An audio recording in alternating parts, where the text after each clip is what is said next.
Bienvenidos a Entre Páginas y Contextos. Soy Deidis Montalvo y me acompañan María Gómez y David Olaya. En este episodio exploraremos a profundidad el capítulo que analiza la categoría Esfera Pública y Opinión Pública del libro Entre Esferas Públicas y Ciudadanías por Luis Ricardo Navarro, basado en la obra de Jürgen Habermas, Historia y Crítica de la Opinión Pública. Capítulo 2. Estudio histórico del concepto de opinión pública desde los postulados de Jürgen Habermas. Primer apartado. El autor destaca cómo Habermas se enfoca en el estudio de la comunicación pública como elemento esencial para la formación de opinión pública y la toma de decisiones en una sociedad moderna, basando sus análisis en varios elementos. Acción comunicativa. Se refiere a la comunicación orientada hacia el entendimiento mutuo y la búsqueda de consensos.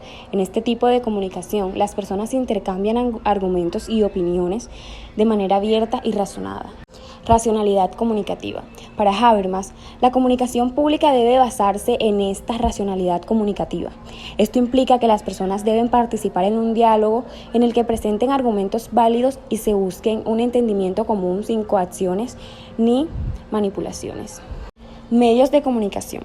Desempeñan un papel importante en la esfera pública moderna. Sin embargo, advierte que en el siglo XX los medios de comunicación de masas pueden distorsionar la comunicación pública al convertirse en actores poderosos que influyen en la opinión pública de manera unilateral. Crítica y debate. La comunicación pública, según Habermas, debe fomentar la crítica y el debate público. Los ciudadanos deben tener la oportunidad de cuestionar las afirmaciones, debatir ideas y llegar a consensos a través del diálogo razonado. La esfera pública. Este concepto se refiere al espacio donde tiene lugar la discusión pública y la deliberación sobre asuntos de interés general en una sociedad democrática. Habermas sostiene que la esfera pública es esencial para la formación de consensos y la acción comunicativa, pero ha elevado y ha sido influenciado por los medios de comunicación de masas en el siglo XX, lo que ha debilitado la participación genuina de los ciudadanos. Otro punto importante del texto es la importancia de distinguir entre el mundo de la vida y el sistema en la sociedad. El mundo de la vida hace referencia al ámbito de la vida cotidiana y a las interacciones sociales. En el mundo de la vida las personas se involucran en procesos comunicativos informales para llegar a acuerdos normativos y comprenderse mutuamente. Habermas lo contrasta con el sistema. En contraste con el mundo de la vida, el sistema se refiere a las estructuras impersonales y los mecanismos burocráticos en la sociedad, como el mercado y las instituciones gubernamentales. En el sistema, las interacciones tienden a ser reguladas por lógicas económicas o administrativas, en lugar de procesos comunicativos normativos. Habermas aboga por encontrar un equilibrio en estos dos ámbitos en una sociedad moderna.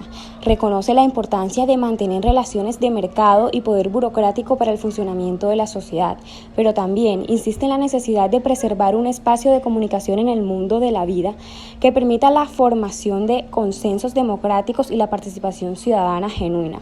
Además, aboga por conversar un espacio de comunicación que permita el desarrollo de formas democráticas, reconociendo la necesidad de mantener relaciones de mercado y de poder burocrático en una sociedad moderna. Apartado 2. Breve recorrido por la transformación estructural del concepto de opinión pública. Edad antigua. Según Habermas, la publicidad pertenece específicamente a la sociedad burguesa, lo que no quita que pueda hablarse de lo público y lo que no es público, de lo privado desde hace mucho antes.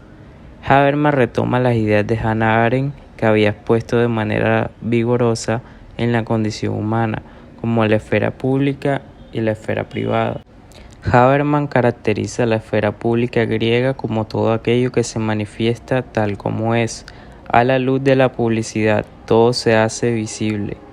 Habermas delimita el concepto de opinión pública con relación al concepto griego del espacio público. Edad media. Habermas continúa el estudio histórico abordando la categoría de esfera pública en la Edad Media europea. Las nociones de lo público y lo privado no eran aplicadas de la misma manera que en el sentido antiguo.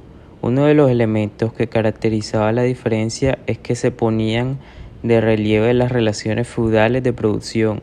En el marco de la Constitución feudal se refiere, por otro lado, lo particular también a los distinguidos con derechos particulares, con inmunidades y privilegios.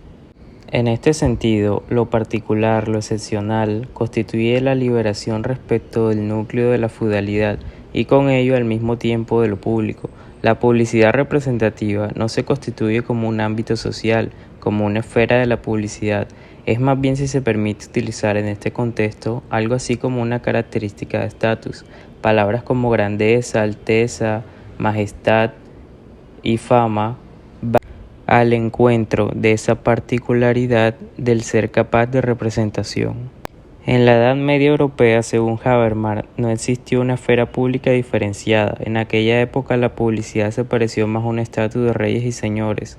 Las figuras públicas se exhibían como representantes o personificaciones de un poder superior.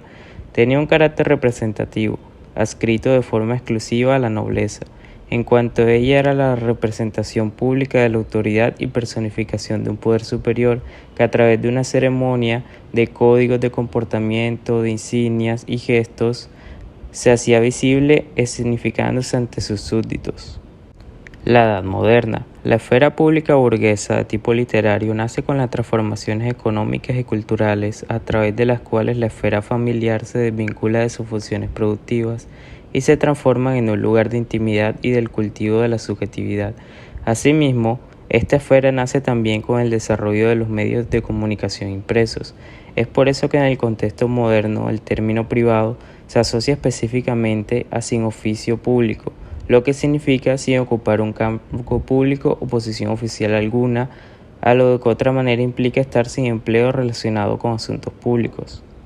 El antagonismo entre sociedad civil y estructurada estatal impulsa una dialéctica en la que la prensa y los medios de comunicación social tienen un papel protagonista, al mismo tiempo en que convierten los mensajes en mercancía y la función social de la comunicación en instrumento de creación de riqueza e influencia política. El mercado es la categoría central de la sociedad burguesa. La necesidad creciente de información conlleva la expansión del comercio internacional en los comienzos del mercantilismo. El estar informado supone un valor añadido que con la expansión del mercado no hace más que aumentar la compra de información que el vendedor en forma de publicidad vende.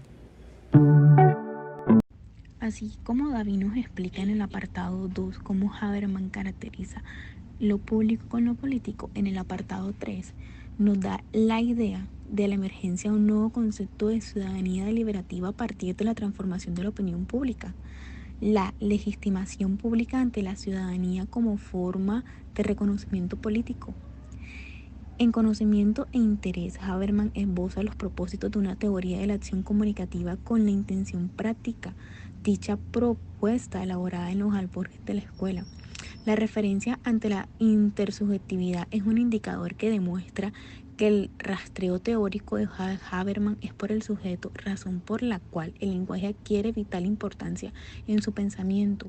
Su obra filosófica se escribe en el ámbito que marca el cambio del paradigma desde la filosofía de la conciencia hasta la filosofía del lenguaje.